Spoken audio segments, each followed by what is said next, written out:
Neville Gaffa, persuna meqjusa viċin ferm tal-Prim Ministru Joseph Muscat, irritorna fix-xena bla oħra fil-Libja fejn irġa' ġiet diskussa l-kwistjoni tal-viżas biex il-Libjani jidħlu f'Malta.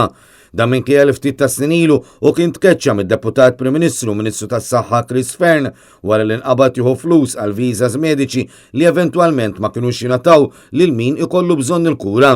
Il-biberija ma' Muscat issarfet f'impjiegi ieħor għal Neville Gaffa f'Kastilja.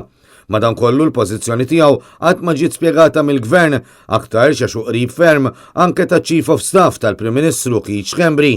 Iżda ftit tal-jimilu s-sit elettroniku di Libya Observer irrapporta l-preżenza ta' Gaffa waqt laqgħa li delegazzjoni Maltija kellha ma' delegazzjoni Libjana dwar diversi temi. Id-delegazzjoni Maltija tmexxiet mill-ambaxxatur Charles Saliba. L-istess rapporti kompli li Neville Gaffa kien preżenti f'laqgħat oħrajn ma' personalitajiet distinti fil-Gvern Libjan fosthom ma' deputat Prim Ministru Ahmed Majtik. Dwar kif Neville Gaffa qed jibqa' jidher f'isem il-Gvern Malti minkejja li tkeċċa mid-deputat Prim Ministru, il-Partit Nazzjonalista qal fi stqarrija li l-poplu għandu dritt ikun jaf il-verità. Fil-waqt li nnota li l-preżenza ta' Gaffa saret magħrufa biss grazzi għal rapporti fil-medja Libjana, il-Partit Nazzjonalista appella d-dikjarazzjoni pubblika immedjata dwar dan.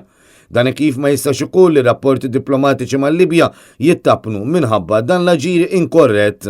L-isqarrija tal-Partit Nazzjonalista kienet iffirmata mill-kellim tal-Oppożizzjoni għall affarijiet barranin Karim Fsud Bonnici u mis-Segretarju Internazzjonali tal-Partit Rosalind Borchnight.